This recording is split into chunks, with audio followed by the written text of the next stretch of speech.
सभी प्यारे साथियों को नमस्कार। कैसे हैं आप सभी? आशा करते हैं आप सभी स्वस्थ मस्त जबरदस्त होंगे। ठीक है भाई।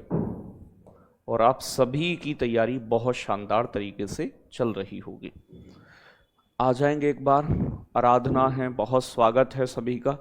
देखो, जल के बारे में मैं आपसे डिस्कस कर रहा था बेटा। देखो, थोड़ा समय लगेगा, स्टार्टिंग में थोड़ी स्पीड भी कम रहेगी। तो मैंने आपको बताया था कल कि जल में बहुत सारे साल्ट होते हैं, लवण होते हैं। लवण कैसे पहुंचते हैं पानी तक, ये बात भी हमने डिस्कस की थी। ठीक है भाई। तो जल के अंदर क्या होते हैं? लवण, साल्ट। इसके कारण ही पानी कैसा होता है? खारा। सबसे ज्यादा कौन सा लवण होता है, ये भी हम कल डिस्कस किए थे, मतलब लास्ट क्लास में। NaCl, सोडियम क्लोराइड, लगभग 27%। और समुद्र की औसत लवणता कितनी होती है? मैंने बताया कि हमारे जो महासागर हैं उनकी लवणता लगभग 35 प्रति 1000 होती है। परसेंटेज नहीं बोला जाता है इससे, बिल्कुल। क्लास नहीं हुई थी? कब नहीं हुई थी क्लास बेटा? हैं? कब नहीं हुई थी क्लास बताओ? सपना, विश्वकर्मा, प्रतिभा, पूजा, ज्योति, शिवानी, गुज्जर, आ जाए। ठीक है जी, चलो, बहुत शानदार। अब अगर मैं बात करूं कि पानी अगर खारा है तो उसे पी नहीं सकते क्योंकि उसमें लवण मौजूद है, पिया नहीं जाएगा। तो प्यारे बच्चों, पानी को, खारे पानी को पीने योग्य बनाने के लिए प्यारे बच्चों जो मेथड इस्तेमाल होता है उसे लवणीकरण कहा जाता है। ठीक है भाई। इसे डीसोलिनेशन बोलते हैं क्योंकि इसमें साल्ट है, इन्हें हटाना है। इस प्रक्रिया में पानी से नमक और अन्य खनिज हटाए जाते हैं। इसके लिए कई सारी विधियों का उपयोग किया जाता है। ठीक है भाई, बहुत बढ़िया। एक सेकंड रुकिएगा बेटा।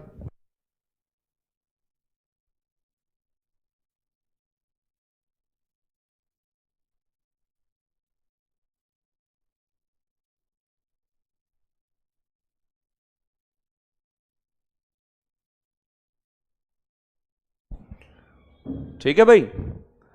तो पहला मेथड होता है इसमें कि कैसे पानी के खारेपन को दूर किया जा सकता है। मेरे पास लाइव क्लास स्टार्ट होने का मैसेज नहीं आता। नहीं आता तो तुम तो आ सकते हो। मैसेज ही आएगा कतईयों का, ये रो साहब आ जाओ पढ़ लो, तुम लाइव क्लास हो गई है। जब तुम्हें पता है 12 बजे क्लास होती है तो चुप आ जाया करो। हैं? या एक डाकिया रखूं तुम्हारे लिए पोस्ट भेजने के लिए? पहला मेथड होता है पानी के खारेपन को दूर करने का, आसवन। ठीक है भाई, डिस्टिलेशन जिसे बोलते हैं। ये एक पुरानी, मतलब पुराने समय से यूज हो रही है। इसमें पानी को क्या है बेटा, भाप बनाकर उड़ा देते हैं। जबकि नमक, अच्छा देखो, सामान्य जो नमक बनाया जाता है ना, नमक का निर्माण जो होता है, नमक जो बनता है, ठीक है भाई, नमक का जो निर्माण करते हैं, नमक कैसे बनाते हैं? समुद्र के पानियों को क्यारी में इकट्ठा कर लेते हैं। समुद्र के पानी को किसमें इकट्ठा कर लिया जाता है मेरे बच्चों? क्यारियों में। क्यारियों में जमा कर लेते हैं। ठीक है भाई। तो थोड़ा सा यहां समझना होगा, यहां से प्रश्न आ जाते हैं। सर डेमो सेकंड थर्ड डलवा दीजिए ऐप में। कौन सा डेमो रह गया? सब कुछ हो जाएगा, टेंशन ना लें। ठीक है भाई, बिल्कुल बिल्कुल स्नेहा। तो बातें समझ में आ रही हैं? तो इसमें क्या होता है, क्यारियों में मान लो समुद्र का पानी इकट्ठा कर लिया। जब इसमें पानी इकट्ठा रहेगा यहां पे, तो बेटा पानी वाष्प बन के उड़ जाएगा। ठीक है भाई, भाप बनकर उड़ जाएगा और नमक और अन्य अशुद्धियां इसमें नीचे रह जाती हैं। ठीक है भाई। तो ये बात याद रखनी है। जैसे कि यहां पर हमने किसी भी बीकर में नमक वाला पानी लिया, नमक वाला पानी लिया, इसे गर्म किया। गर्म करने पर पानी भाप में बदल के दूसरी जगह स्टोर हो गया, फ्रेश वाटर है, और नमक नमक बचा नीचे। तो ये फ्रेश वाटर आ गया इधर। तो ये एक सामान्य मेथड है जो उपयोग किया जाता है। ठीक है भाई। बहुत बढ़िया, कोई दिक्कत इस बात में नहीं होगी। बेसिक चीजें, एक होता है प्यारे बच्चों आपका रिवर्स ऑस्मोसिस, जिसे आरओ मेथड कहा जाता है, प्रतिलोम पराशरण। तो प्रतिलोम परासरण जो विधि है ये भी खारेपन को दूर करने के लिए इस्तेमाल होती है। ये मॉडर्न है, मॉडर्न टेक्निक। इसमें जो लवण जल होता है उसे एक सेमी प्रेम्बल मेम्ब्रेन, एक झिल्ली से होकर प्रेशर से गुजारा जाता है, जैसे चाय छाननी चलनी। तो लवण रह जाते हैं एक तरफ, तो ये झिल्ली मतलब एक पतली सी लेयर होती है जो पानी को पार कर देती है, नमक को रोक लेती है। इसे प्रतिलोम परासरण के नाम से जाना जाता है। यह कैसे होता है उसे भी समझते हैं। देखो, इधर डाला लवणीय जल जिसमें नमक मौजूद है, ये वाला पानी, ये नमक के कण हैं इसमें, साल्ट। यहां पर एक लगा दी बीच में झिल्ली, यहां पर लगा दी है बेटा झिल्ली, और जैसे ही यहां पर थोड़ा सा प्रेशर लगा, इसमें दबाव डाला इधर से, तो पानी इधर निकल गया, नमक के कण इधर ही, यहां नमक जमा रह गया, और यहां प्यारे बच्चों इधर को फ्रेश वाटर निकल गया। तो इसमें एक झिल्ली का इस्तेमाल किया जाता है। ये आजकल ज्यादातर पानी को, खारे पानी को फ्रेश करने के लिए इस मेथड का इस्तेमाल करते हैं।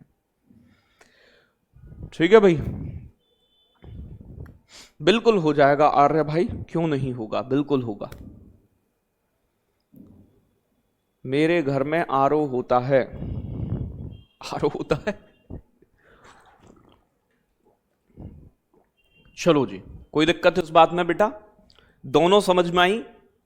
प्रतिलोम पराशरण में क्या होता है और आसवन में क्या होता है। आसवन में गर्म करके पानी को भाप के रूप में, फिर फ्रेश वाटर। देखो, अनावश्यक कमेंट ना करें, मैं कह रहा हूं कि लास्ट में 5 मिनट हम बिल्कुल बहुत अच्छे से बात करेंगे, ठीक है? बिल्कुल बात करेंगे, और आप सबके कमेंट मुझे दिख रहे हैं, ठीक है? चलो, बातें समझ में आई? लास्ट में जो भी समस्याएं उन्हें भी सुनूंगा आपकी, लेकिन अगर बीच क्लास में करोगे तो फिर थोड़ा सा दिक्कत आती है। फिर आती है एक प्यारे बच्चों और मेथड, प्यारे बच्चों, जिसे सूर्य की किरणों के माध्यम से पानी की लवणता को दूर किया जाता है। इसे सौर विलवणीकरण कहा जाता है, ठीक है भाई? तो इसे सोलर डिसैलिनेशन के नाम से जानते हैं। इसमें सूर्य की ऊर्जा का इस्तेमाल होता है, सूर्य की किरणों का। यह एक बंद कंटेनर में लवणीय जल को रखा जाता है, सूर्य की गर्मी से पानी को वाष्पीकरण होता है, जलवाष्प कंटेनर के ऊपरी हिस्से में संघनित होकर शुद्ध पानी की बूंदों में बदल जाती है, फिर इन्हें इकट्ठा कर लिया जाता है। यह विधि छोटे पैमाने पर उपयोग की जाती है, क्योंकि आप जानते हैं सूर्य की गर्मी से पानी को भाप बनने में लंबा समय लगता है, ठीक है बेटा? हाँ, आज थोड़ा गार्गी मैम की हेल्थ ठीक नहीं है, इस कारण से आज गार्गी मैम की शायद हाथ पात में दिक्कत है कुछ थोड़ा, तो मतलब कल होगी क्लास शायद। अगर नहीं है आज उनकी क्लास तो परेशान मत होइएगा, ठीक है भाई? एक होता है बेटा आपका इलेक्ट्रोडायलिसिस। इस विधि में बिजली प्रवाहित की जाती है पानी में, और नमक के कणों को झिल्ली के माध्यम से पानी से अलग कर दिया जाता है। तो ये मेथड है। अब देखो कैसा क्वेश्चन आता है वो मैं तुम्हें एक बार बताता हूं, फिर तुम्हारी समझ में और अच्छे से आएगा। तो ये 4 मेथड होते हैं प्यारे बच्चों आपके क्या करने के, यानी कि ठीक करने के, ठीक है भाई? तो याद रखिएगा एक बार, जैसे मैं आपको बताता हूं क्वेश्चन कैसे आएगा। तो 4 मेथड, आसवन, आरओ मेथड, ठीक है जी, सूर्य की किरणों का इस्तेमाल करना, और एक बिजली प्रवाहित करके नमक के कणों को रोक देना। यह कह रहा है जल शोधन की प्रतिलोम परासरण विधि में अशुद्धियों को छानने के लिए मुख्य रूप से किसका उपयोग किया जाता है? बताएं। आरओ मेथड में। तो रिवर्स ऑस्मोसिस मेथड में प्यारे बच्चों बिजली प्रवाहित की जाती है, तो ये तो इलेक्ट्रोलिसिस में यूज किया जाता है। प्यारे बच्चों बुझा हुआ चूना डालते हैं, सूर्य की ऊष्मा दी जाती है, या फिर एक अर्ध परागम में झिल्ली का उपयोग किया जाता है।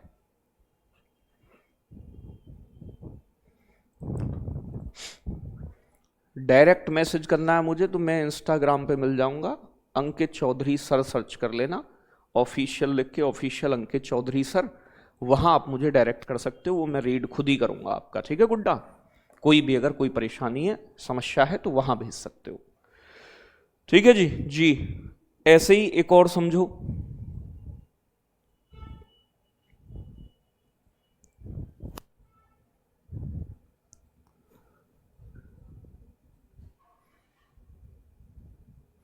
बताएं प्यारे बच्चों, मैंने बताया एक विलवणीकरण, प्यारे बच्चों जिसे डीसैलिनेशन के नाम से जानते हैं, इस मेथड का यूज किया जाता है। ये कह रहा है विलवणीकरण की कौन सी विधि के माध्यम से पानी से नमक के आयनों को अलग करने के लिए इलेक्ट्रिसिटी फ्लो की जाती है, नमक अलग कर देती है झिल्ली के, झिल्ली इसमें यूज होती है लेकिन विद्युत प्रवाह होता है। आसवन विधि, आसवन में तो सामान्य गर्म करते हैं बेटा, पानी को भाप में बदल जाता है। इसमें रिवर्स ऑस्मिस में एक झिल्ली का इस्तेमाल करते हैं। सोलर डीसैलिनेशन में सूर्य की किरणों से पानी को कंटेनर से भाप में बदलकर फिर, और नाम ही क्लियर है, इलेक्ट्रोडायलिसिस। इलेक्ट्रॉन ही तो होते हैं बिजली में। एक कह रहे हैं लिख के पढ़ाओ, भाई साहब लिख के पढ़ाने में कोई दिक्कत है? एक बात बताओ, वहां चीजें लग रही हैं, मुझे तो लिख के कैसे भी कोई दिक्कत नहीं है। क्या ईवीएस के सिलेबस में, ईवीएस में केवल यहाँ ईवीएस नहीं, बेसिक यूपीजी के भी पढ़ना होता है, ज्योग्राफी भी पढ़ना होता है, थोड़ा पॉलिटी भी पढ़ना होगा, ठीक है, थोड़ा साइंस के भी टॉपिक होंगे। अगर मैं केवल हाथ से लिख के पढ़ाऊंगा तो बेटा ये कई सारे महीने ले जाएगा, पेपर हो जाएगा, सिलेबस खत्म नहीं होगा।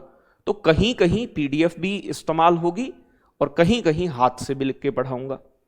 कैसी बात है, चल जाएगा ना, मैनेजेबल रहेगा ना। लवणीय जल को उबालकर भाप बनाने की प्रक्रिया, जिसमें पानी भाप बन जाता है और अशुद्धियां पीछे रह जाती हैं, मतलब नीचे किसी कंटेनर में। ठीक है भाई, तो दोनों चीजें, कहीं समझ नहीं आ रहा आप मुझे बताओ, हम दोबारा बता देंगे जैसा जरूरत होगा, हर तरीके से लेके चलेंगे। ठीक है, तो दोनों चीजें लेके चलेंगे, कुछ जहां जरूरत हाथ की, समझाने में कोई कंप्रोमाइज नहीं करेंगे कि एक एक बच्चे को समझ आए। समझ रहे हो, सिलेबस बहुत बड़ा, सीटेट के कंपैरिजन में बड़ा सिलेबस है थोड़ा सा, तो समय से सिलेबस भी पूरा करना है, आप जानते हैं। तो बेटा इसमें क्या बोलते हैं, देखो फिल्ट्रेशन में तो सामान्य फिल्टर करना, किसी चीज को छानना होता है। चलो अब देखो भैया जी, ये तो हो गई बात यहां खारे पानी को शुद्ध बनाने की। जी सर, अब होता है प्यारे बच्चों कठोर जल और एक होता है मृदु जल। ठीक है भाई, हार्डनेस पानी की, हार्ड वाटर सॉफ्ट वाटर सुना है?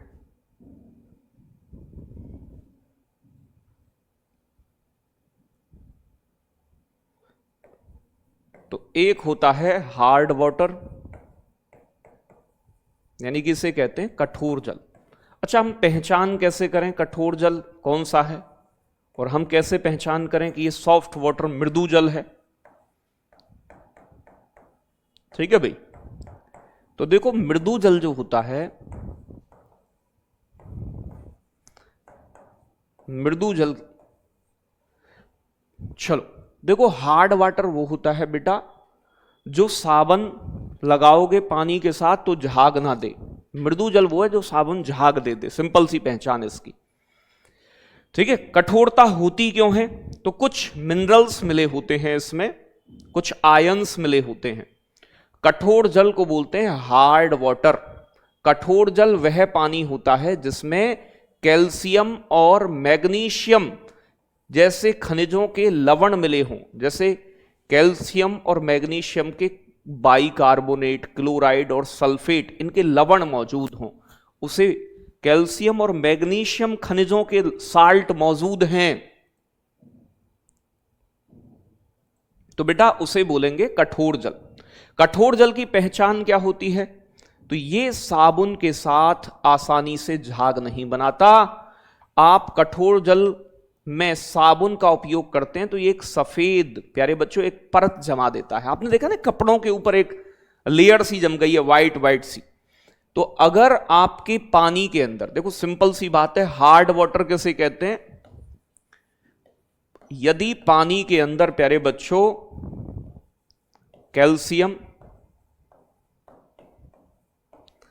और मैग्नीशियम, ये खनिज हैं, कैल्शियम और मैग्नीशियम खनिज के लवण मौजूद हों। लवण होते हैं अलग अलग तरीके के, सोडियम क्लोराइड, मैग्नीशियम क्लोराइड आपने पढ़ा होगा, ठीक है भाई। तो इसके बाइकार्बोनेट्स, क्लोराइड या सल्फेट मौजूद हों, जैसे कॉपर सल्फेट आपने पढ़ा होगा, ठीक है भाई। तो कहने का मतलब आसानी से झाग ना बनाए हार्ड वाटर। वाटर में क्या मौजूद होता है हार्ड में? प्यारे बच्चों कैल्शियम और मैग्नीशियम। बातें समझ में आ रही हैं? अब देखो हार्डनेस भी दो तरीके की होती है। एक तो कहते हैं ना, एक तो एक ऐसा बच्चा है जिसे प्यार से समझाओ मान जाएगा, और एक एकदम निकम्मा बच्चा है, मानने वाला ही नहीं है। लवण को बेटा अंग्रेजी में शाल्ट बोलते हैं, शाल्ट। तो कितनी बार तो अब तक बता चुके हैं, बेसिक चीज है। अब एक तो ऐसा टेम्परेरी, मतलब जो सुधर जाए वो टेम्परेरी, और जो ना सुधरे वो बेटा हरामखोर टाइप। तो कठोरता के भी दो प्रकार होते हैं। जी सर। प्यारे बच्चों, अस्थायी कठोरता, टेम्परेरी हार्डनेस, जिसे ऐसा पानी जिसे उबालकर उसकी कठोरता दूर की जा सके, प्यारे बच्चों, उसे कहा जाता है आपका अस्थायी कठोरता। अस्थायी कठोरता जो होती है वो बाइकार्बोनेट्स के कारण होती है। तो याद रखिएगा, अस्थायी कठोरता का कारण क्या है? कैल्शियम और मैग्नीशियम के जो लवण होंगे, लवण मतलब साल्ट, कौन सा लवण? अगर इनके बाइकार्बोनेट्स पानी में मौजूद हैं, ठीक है भाई, बाइकार्बोनेट्स, तो ऐसी कठोरता को, अगर कैल्शियम का और मैग्नीशियम का केवल बाइकार्बोनेट मौजूद है, तो ऐसे पानी को उबालकर, बॉयल करके उबालकर उसकी स्थायी कठोरता को दूर किया जा सकता है। केवल उबाल दो आप, सुधर जाएगा। जैसे कोई बच्चा थोड़ा सा धमका दो, मान जाएगा, यूं ठीक है पिताजी अब नहीं करूंगा या माताजी अब नहीं करूंगा। और एक बच्चा होता है कल्लू कालिया जैसा, उसे मार लो, पीट लो, ठीक है, वो नहीं मानता। जैसे हमारी नियति है, अभी छोटी है, उसकी मम्मी समझाती है बहुत, बेटा जब शूशू आए तो बताना है। हाँ मम्मा बिल्कुल बता देंगे, लेकिन अभी क्या है, उसे छोटी होने के कारण वो बताती नहीं, बाद में कहती है, फिर डांट खाती है मम्मी से अपनी, कभी कभी हल्की हल्की, ठीक है। बिल्कुल दीपक, नमस्ते ले ली बेटा, ले ली नमस्ते तेरी, इस तरीके से। तो ये एक बार में मान जाए उबल के।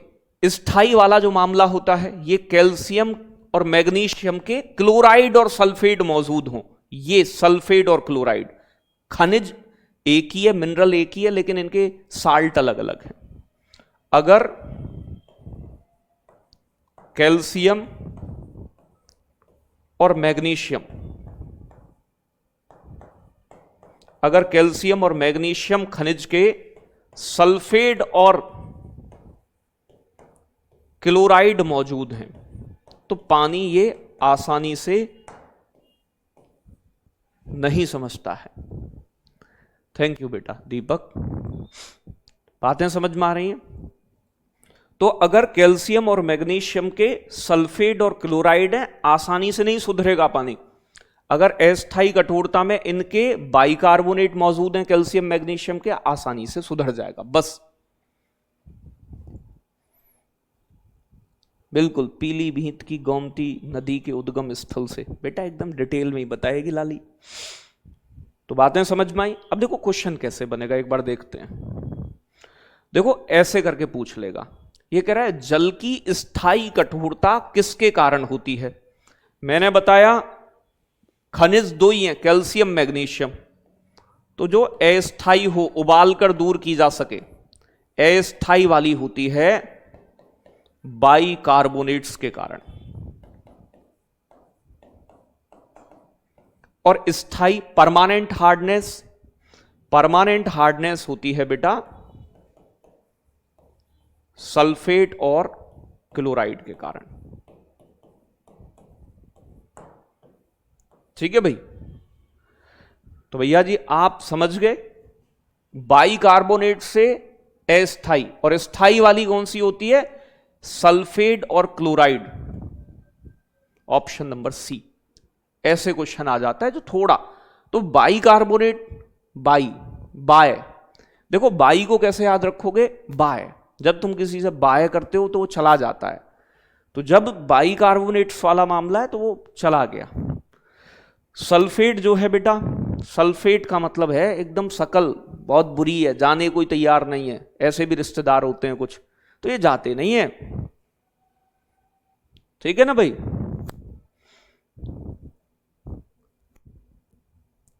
तो बातें समझ में आ रही हैं?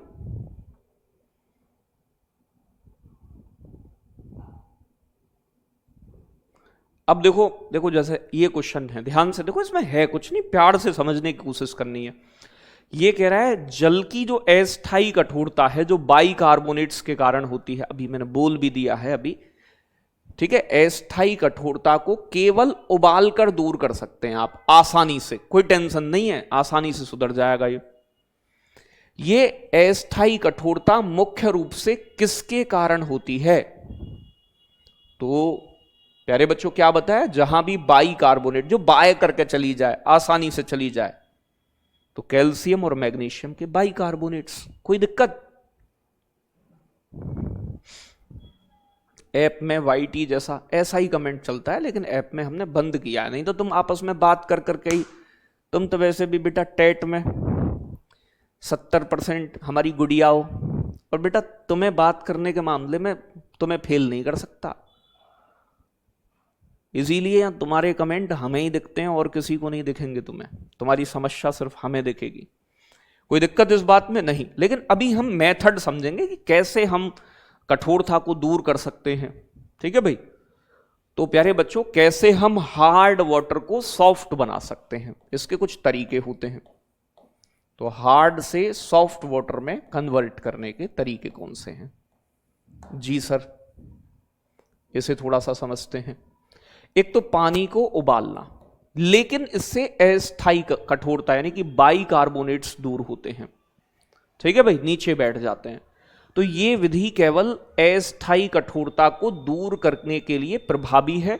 इसमें पानी उबालने पर कैल्शियम और मैग्नीशियम के बाइकार्बोनेट अघुलनशील कार्बोनेट में बदलकर तली में बैठ जाते हैं और इन्हें छानकर अलग किया जा सकता है। तो जब पानी को गर्म करते हो तो जो बाइकार्बोनेट्स हैं वो तली में बैठ जाएंगे, और तली में बैठ जाएंगे तो जीवन एकदम आनंददायक।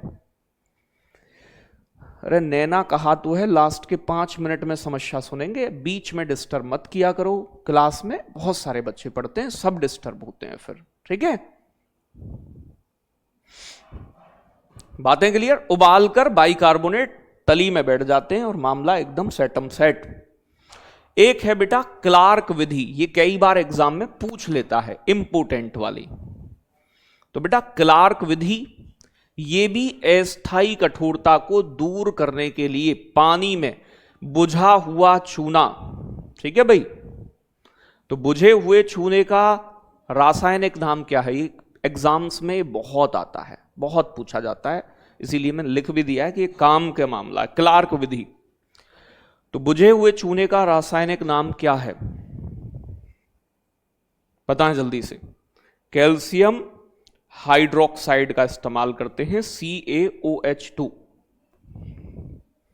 तो पेपर में कई बार लिख दे कैल्शियम हाइड्रोक्साइड, तुम कहोगे गुरुजी ने तो बुझा हुआ चूना बताया था।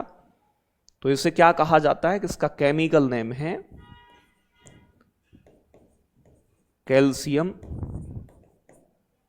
हाइड्रोक्साइड।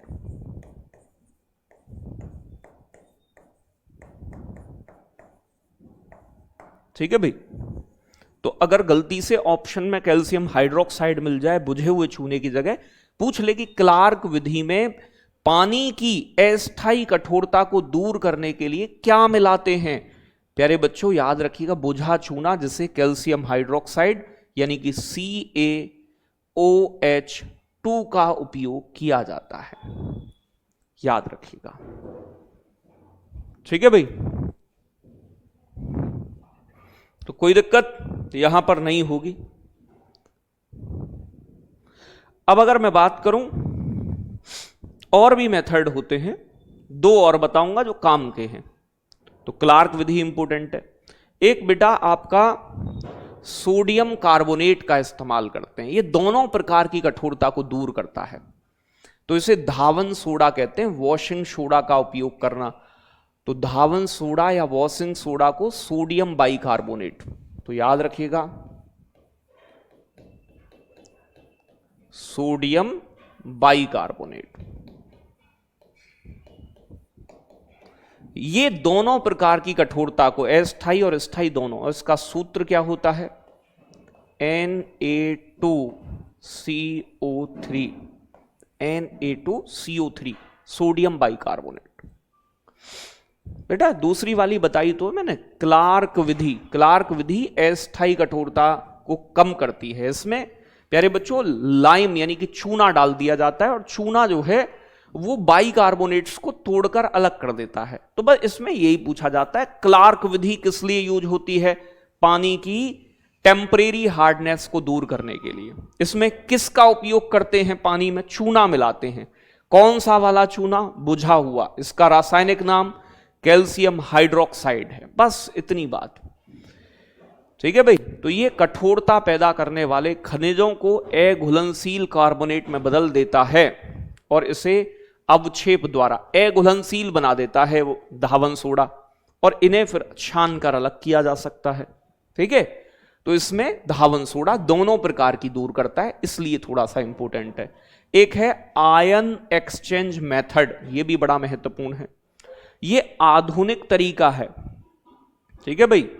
इसमें पानी एक विशेष रेजिन से गुजरता है। ये रेजिन पानी में कैल्शियम और मैग्नीशियम के आयनों को सोख लेता है, बदले में सोडियम आयन छोड़ता है, जिससे पानी नरम हो जाता है।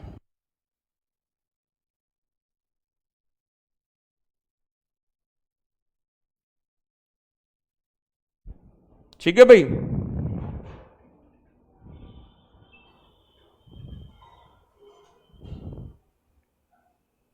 अभी मैं इसका फोटो दिखाता हूं।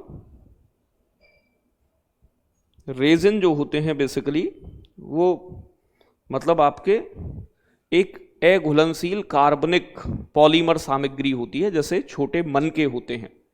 ठीक है, मनके समझते हो आप, मोती जैसे टाइप।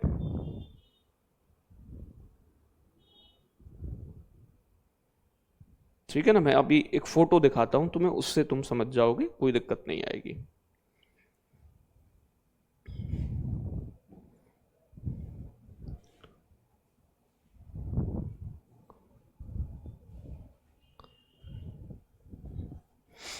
देखो इस तरीके से, ये आयन एक्सचेंज मेथड है। तो इसमें प्यारे बच्चों आपका ये वाटर है, हार्ड वाटर, मतलब यूज किया जाता है ना हार्ड वाटर पहले। ठीक है भाई, पंप के माध्यम से भेजा जाएगा बीकर में, और इसमें रेजिन डाले जाएंगे। ये रेजिन क्या करेंगे बेटा? जो सल्फेट होंगे आपके, क्लोराइड होंगे, उन्हें अवशोषित कर लेंगे, और इसमें क्या मिला देंगे बदले में? बदले में इसमें प्यारे बच्चों आपका सोडियम के आयन जो अच्छे होते हैं उन्हें इसमें डाल देते हैं, ये वाला मामला। ठीक है भाई, तो याद रखना है रेजिन का उपयोग किया जाता है, और इसमें पानी की हार्डनेस पैदा करने वाले प्यारे बच्चों उन तत्वों को अवशोषित कर लेते हैं। बहुत बढ़िया। रूबी कह रही है समझ बेटा, इसमें समझने, अभी रुक जा, पेशेंस रखेगी या नहीं? बस पेशेंस रखना है और कुछ नहीं रखना है जीवन में। अब देखो सॉफ्ट वाटर क्या है, बस मामला खत्म है, इससे ज्यादा कुछ नहीं समझना है।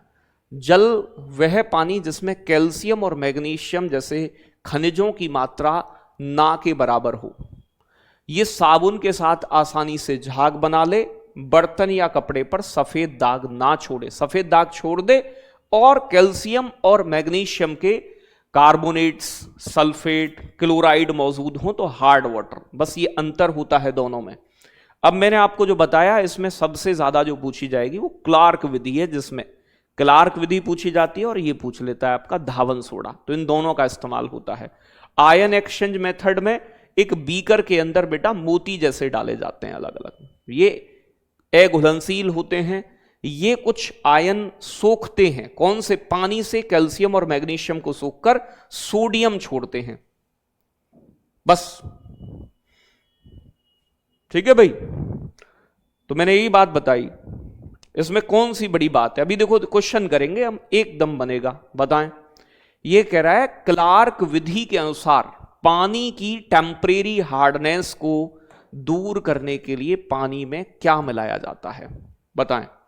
धावन सोडा मिलाते हैं, एलम फिटकरी मिलाते हैं, सोडियम क्लोराइड मिलाते हैं, या फिर प्यारे बच्चों बुझा हुआ चूना मिलाते हैं? हाँ, तो ये सब 10वीं तक की चीजें रही हैं, स्कूल में पढ़ी होंगी आपने। अब तुम नहीं पढ़ते हो अलग मुद्दा है, 10वीं की चीजें हैं ये।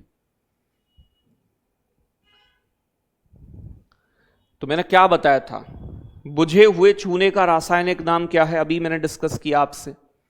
तो बताएं क्या होता है? तो बेटा कैल्शियम हाइड्रोक्साइड, CaHO2। प्यारे बच्चों सोडियम क्लोराइड, तो ये तो नमक ही है, NaCl। ये वॉशिंग सोडा है, ये स्थायी और अस्थायी दोनों प्रकार की हार्डनेस को दूर करता है। ये कह रहा है आपसे कठोर जल में साबुन का उपयोग करने पर क्या देखा जा सकता है? ये एक सफेद अपक्षेप बनाता है, हार्ड वाटर। ये आसानी से बहुत सारे झाग बना देता है। ये पानी का रंग नीला कर देता है। ये पानी उबलने लगता है। क्या होता है ऐसा? बताएं।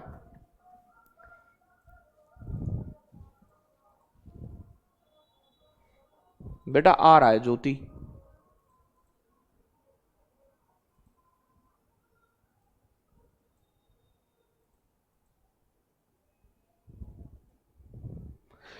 ठीक है बेटा। तो बेटा मैंने आपको क्या बताया कि एक सफेद, एक तो पानी के साथ कठोर जल झाग नहीं देता, और आपके कपड़ों पे देखा रेत रेत सा व्हाइट कलर का जमा हो जाता है। अगर ऐसा होता है इसका मतलब यह है कि आपका पानी कठोर है। कैल्शियम और मैग्नीशियम के उसमें क्लोराइड, सल्फेट आपको देखने को मिलेंगे। अब देखो प्यारे बच्चों, आयन एक्सचेंज, आयन क्या हैं? तो भैया आयन एक्सचेंज जैसे कैल्शियम और मैग्नीशियम के आयंस को अवशोषित करना, जो हार्डनेस करते हैं, और पानी को सॉफ्ट बनाने के लिए आयन एक्सचेंज मेथड में कौन सा प्यारे बच्चों बदले में आयन छोड़ा जाता है? तो इसमें हाइड्रोजन छोड़ा जाता है, सोडियम छोड़ा जाता है, क्लोराइड छोड़ा जाता है, या पोटेशियम। तो मैंने बताया कि अवशोषण होता है कैल्शियम का और मैग्नीशियम का, और छोड़ा जाता है इसमें सोडियम।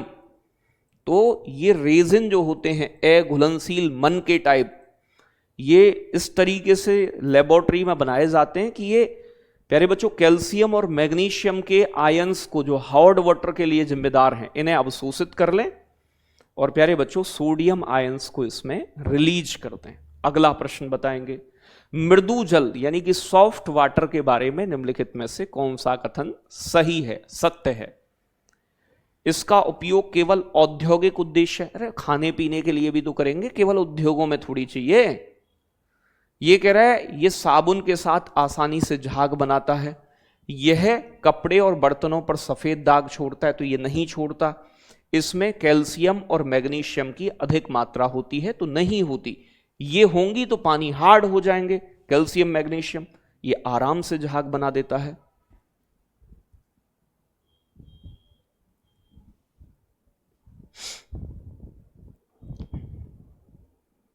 बेटा सीटेट का ईवीएस अलग है, बाकी आप बीपीएससी का एग्जाम दो, सुपर टेट का एग्जाम दो, यूपी टेट का एग्जाम दो, इन सब में ईवीएस सेम आएगा। आप कहीं भी जाओगे यही ईवीएस मिलेगा जो हम पढ़ाएंगे तुम्हें।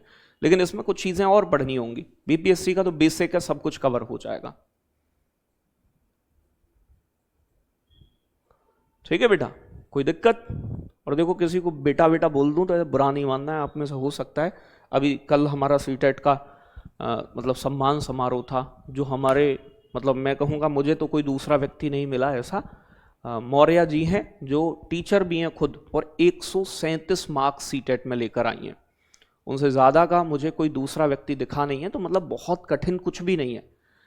टॉप भी करोगे आप तो आपके लिए गिफ्ट दिए जाएंगे। अभी देखना कि उन्हें हमें कल गिफ्ट दिया है, हालांकि उन्हें ज़रूरत नहीं, एक मोटिवेशन होता है। हाँ, ईवीएस मैं ही पढ़ाऊंगा पूरा, ठीक है, कोई दिक्कत? तो ये चीज़ समझनी है तुम्हें। गुरुजी मोटे हो गए, हाँ बेटा अब तुझे युद्ध थोड़ी लड़ना है मुझसे, कुश्ती करनी है, पढ़ना है। चलो अब देखो कुछ बातें कर लेते हैं। अच्छा, मैं कुछ फैक्ट पूछता हूं कि भैया बताओ, जल की पीएच वैल्यू कितनी होती है? पीएच को बोलते हैं पावर ऑफ हाइड्रोजन या पोटेंशियल ऑफ हाइड्रोजन। तो आप पहले तो बताएं कि जल दिवस कब मनाते हैं? पहला, कुछ ऐसे फैक्चुअल चीजें। तो विश्व जल दिवस कब मनाया जाता है? हर साल 22 मार्च को। ये फैक्ट है, सीधे सीधे से पूछ लेता है कभी कभी। 22 मार्च को मनाते हैं। हाँ,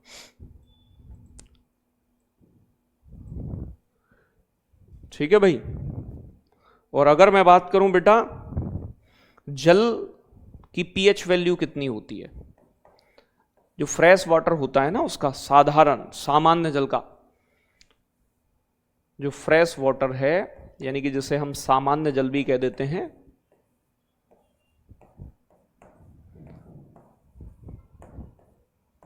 साधारण जल की पीएच वैल्यू होती है 7। और किसी की पीएच वैल्यू अगर 7 है तो वो न्यूट्रल होता है, ना एसिडिक ना प्यारे बच्चों आपका अल्कलाइन, क्षारीय। तो कहने का मतलब ये न्यूट्रल होता है, उदास होता है, पंकज उदास। ठीक है भाई, कैसा होता है बेटा? उदासीन होता है। अगर पानी की पीएच वैल्यू 7 से कम, 7 से कम होगी तो पानी कैसा हो जाएगा? अम्लीय, एसिडिक। कोई भी चीज अम्लीय हो जाएगी। और पानी की पीएच वैल्यू अगर 7 से अधिक होगी तो पानी कैसा हो जाएगा? क्षारीय हो जाएगा।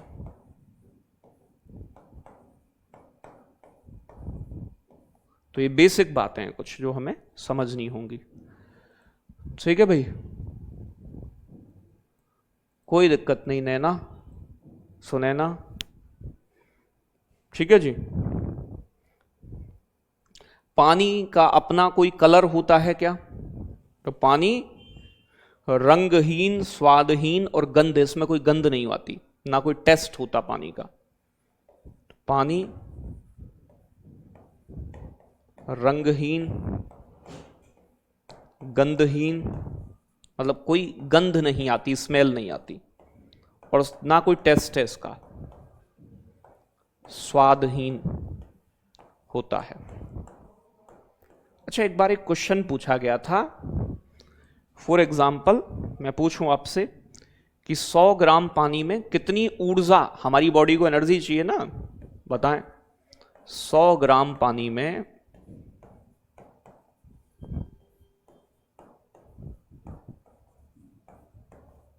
कितनी ऊर्जा होती है?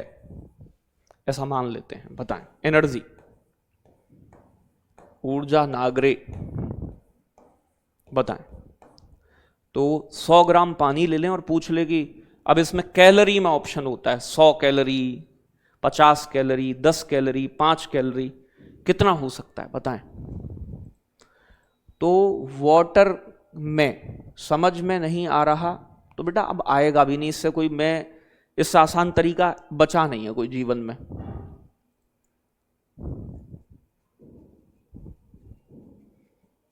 ठीक है भाई, अब तुम्हें लगता है कि इससे ज्यादा जल दिवस 22 मार्च को इसमें क्या समझा दूं मैं, बताओ। तो पानी में ऊर्जा नहीं होती है, एनर्जी प्राप्त नहीं होती पानी से। कोई पानी पीते हो आप,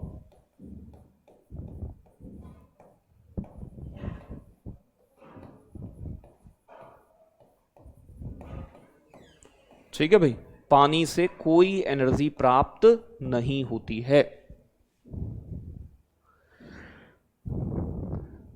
भाई। यहां कहीं E बराबर mc² कौन सा? अरे मृदु जल कठोर जल, झाग दे दे तो कठोर है, झाग ना दे तो मृदु है। 2-3 तरीके बताए। क्लॉर्क विधि क्या है, उबाल कर, और क्लॉर्क विधि से प्यारे बच्चों अस्थायी कठोरता को दूर किया जा सकता है। चूना वूना मार दोगे तो एकदम, ठीक है भाई, इससे आसान नहीं होता जीवन में कुछ।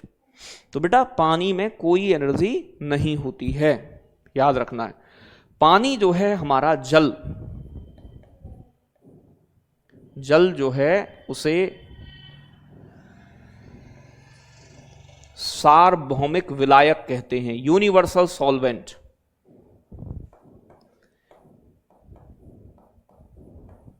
पानी कैसा है बेटा? सार्वभौमिक विलायक, मतलब जो कुछ भी डालो लगभग घुल देता है सबको, यूनिवर्सल सॉल्वेंट बोलते हैं इसे जी। अगर मैं बात करूं पानी का बॉइलिंग पॉइंट कितना होता है, क्वथनांक, आप जानते हैं ना, क्वथनांक का मतलब है कि पानी गर्म होकर उबलने लग गया, भाप में बदलने। तो एक चीज याद रखना, ये जल की तीनों अवस्था, जल जो है मैटर की 3 स्टेज, पदार्थ की 3 अवस्था में मौजूद है। पानी हमारा स्पेशल टॉपिक दिया है सिलेबस में, हम ऐसे ही पानी पानी नहीं कर रहे हैं। पानी आप देखोगे सॉलिड फॉर्म में भी मिलता है, ठोस अवस्था में बर्फ के रूप में, लिक्विड फॉर्म में भी मिलता है, द्रव अवस्था में, और प्यारे बच्चों ये गैस के फॉर्म में मिलता है, मतलब जलवाष्प के रूप में, भाप भी बदल जाता है ना, जलवाष्प के रूप में, तो जलवाष्प के रूप में मौजूद रहता है। अगर मैं बात करूं बेटा पानी का बॉइलिंग पॉइंट, खत्म है आज टॉपिक, जल का क्वथनांक।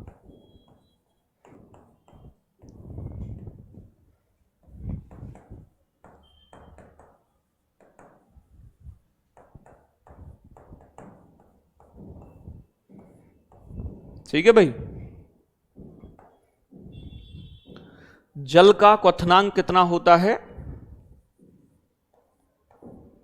100 डिग्री सेल्सियस। तो देखो पैमाने अलग अलग हैं तापमान को मापने के, 1 डिग्री सेल्सियस, फ़ारेनहाइट, केल्विन। तो डिग्री सेल्सियस या फ़ारेनहाइट में पूछ लेता है, तो 212 डिग्री फ़ारेनहाइट।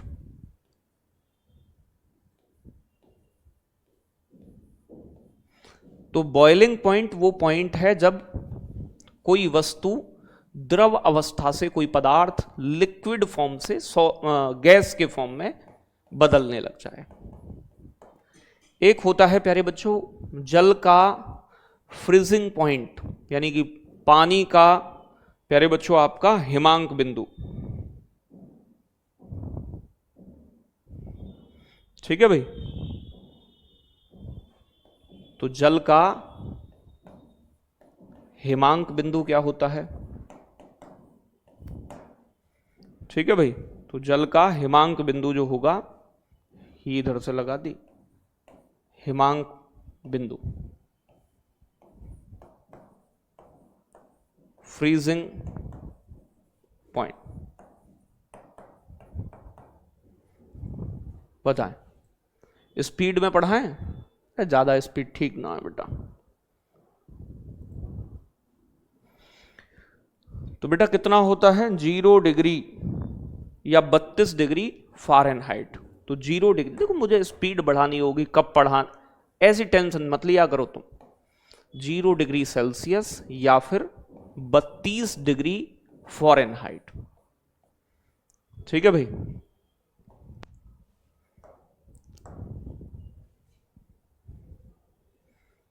अच्छा देखो जल का वॉल्यूम, आयतन, तो आयतन कम कब होगा? जब कोई चीज सिकुड़ जाएगी तो छोटी हो जाएगी, कम मतलब कम हो जाएगा आयतन। ठीक है भाई, तो जल एक ऐसी चीज है पानी कि उसका प्यारे बच्चों जो मतलब घनत्व है, डेंसिटी है, घनत्व ज्यादा होने का मतलब सिकुड़ना और आयतन कम होना होता है। ठीक है भाई। तो जल का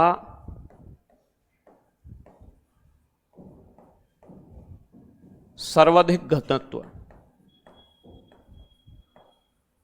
सर्वाधिक घनत्व का मतलब है ज्यादा सघन पास पास आ जाते हैं कण। डेंसिटी कितने तापमान पर होती है? 4 डिग्री पर। 4 डिग्री तापमान पर जल सिकुड़ जाता है, तो इसकी डेंसिटी जो है बेटा वो सबसे ज्यादा हो जाती है, मैक्सिमम।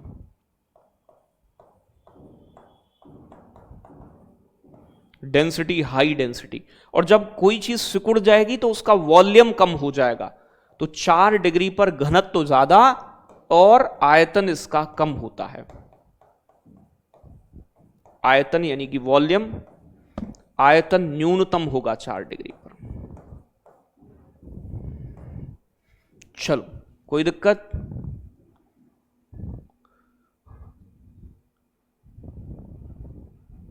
ठीक है ना, कोई दिक्कत नहीं है, ऐसे परेशान मत हुआ करो।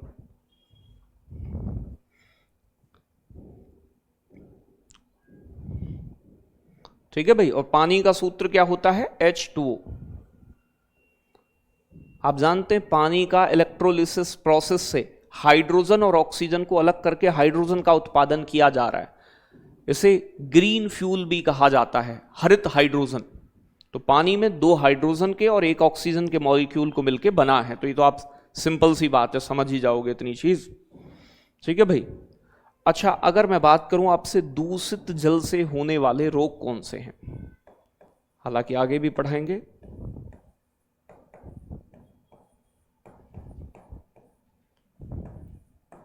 नाम लिख दो उनके जल्दी से।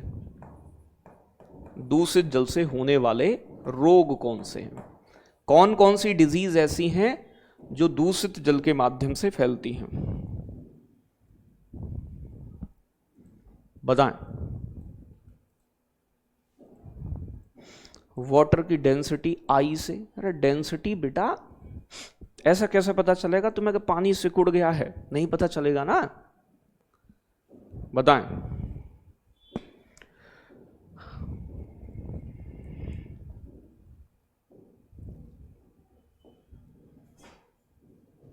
ठीक है भाई, बताओ। टाइफाइड,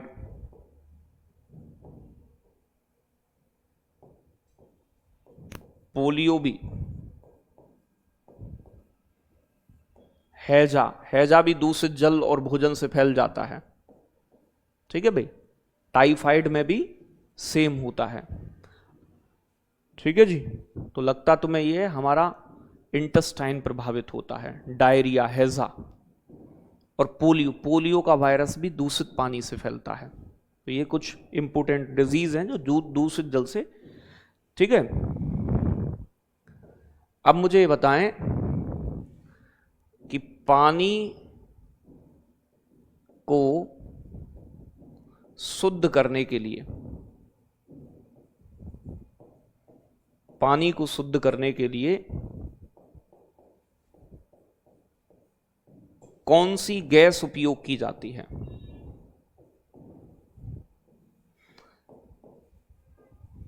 बताएं। तो प्यारे बच्चों, पानी से जीवाणु, बैक्टीरिया अगर पानी में मिल रहा है तो उससे नष्ट करने के लिए गैस क्लोरीन, क्लोरीन की गोलियां भी डाली जाती हैं। क्लोरीन गैस प्रवाहित करके उसे जीवाणु रोधी, बैक्टीरिया को मार देती है। तो जीवाणु जो पानी में पाए जाते हैं उसे नष्ट करने के लिए कौन सी गैस का उपयोग करते हैं? क्लोरीन गैस का इस्तेमाल करते हैं। हाँ जी बेटा, इसके क्वेश्चन मैं कल करा दूंगा और आज है नहीं क्वेश्चन। फ्रीजिंग पॉइंट क्या है, तो ये बेसिक चीजें, फैक्ट है ये तो। हाँ, पीलिया भी होता है। पीलिया बेसिकली बेटा पूजा बीमारी नहीं होती, रोग होता है hepatitis. Hepatitis A B C इसकी अलग अलग कैटेगरी हैं, और हेपेटाइटिस रोग में प्यारे बच्चों आपका दिक्कत आती है, मतलब लीवर डैमेज हो जाता है। हमारा लीवर जो है वो आरबीसी को तोड़कर एक पिगमेंट होता है, वर्णक, एक कलरफुल पिगमेंट बनाता है, जिसे बोलते हैं बिलिरुबिन पिगमेंट। हमारी बॉडी में जब हेपेटाइटिस होता है तो पीलिया एक जस्ट लाइक लक्षण कह सकते हो आप हेपेटाइटिस बीमारी का। ठीक है भाई,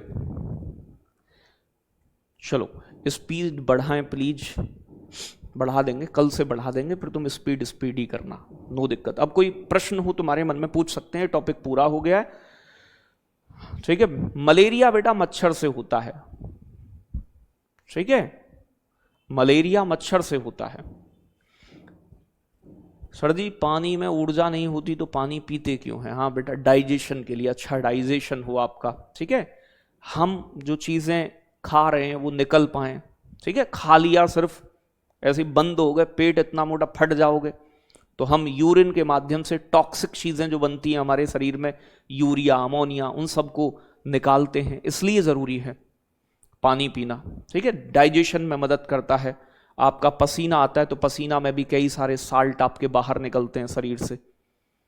हाँ ठीक है खुशबू बेटा, कल से मैं प्रॉपर हिंदी इंग्लिश में मतलब लिख के लेके आऊंगा, जिससे कि समय भी ज्यादा ना लगे, अंग्रेजी वालों को भी कोई दिक्कत ना हो, तो कल से प्रॉपर बाइलिंगुअल ही कर दूंगा मैं। ठीक है, कोई दिक्कत नहीं है। याद नहीं हो रहा है ये कैसे करें, कोई तुम टेंशन तुम्हें लेनी नहीं है, याद करूंगा मैं। हाँ, भारी जल को D2O बोलते हैं बेटा, बिल्कुल उसका फॉर्मूला D2O होता है। ठीक है, याद मैं करूंगा, तुम्हें करने याद करने का काम तुम्हारा थोड़ी है। तुमने तो बैच ले लिया, तुम लोटो एकदम, चद्दर तान लो ऐसे करके, टेंशन फ्री। पेपर भी मैं दे के आऊंगा, फॉर्म भी मैं भरूंगा, याद भी मैं करूंगा, वो तुम्हें नहीं करना याद। ठीक है, एकदम टेंशन मत लिया करो, बिल्कुल भी दुखी हो जाते हो, मैं दुखी नहीं देखना चाहता तुम्हें, समझ रही हो? हम करेंगे याद। सर बीमारी और रोग एक ही होता है? हाँ बेटा एक ही चीज है, बीमारी और रोग बिल्कुल एक जैसी, जैसे दो बहन एक जैसी दिखें उस तरीके से। ठीक है, इस तरीके से होता है।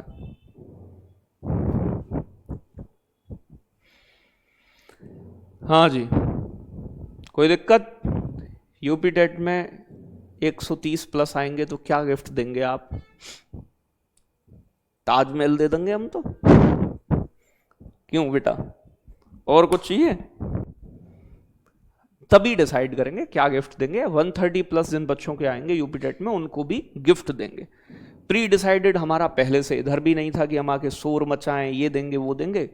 एक सर थे और एक मैम थी, उन्होंने अच्छा किया। हालांकि 130 प्लस तो हमारे बहुत सारे बच्चे हैं जिन्होंने इस बार सीटेट में किया है। ठीक है भाई, चलो तो बाकी मिलेंगे कल, कोई डाउट हो तो पूछ सकते हैं। बहुत सारा प्यार आप सभी के लिए। जय हिंद, जय भारत बच्चों।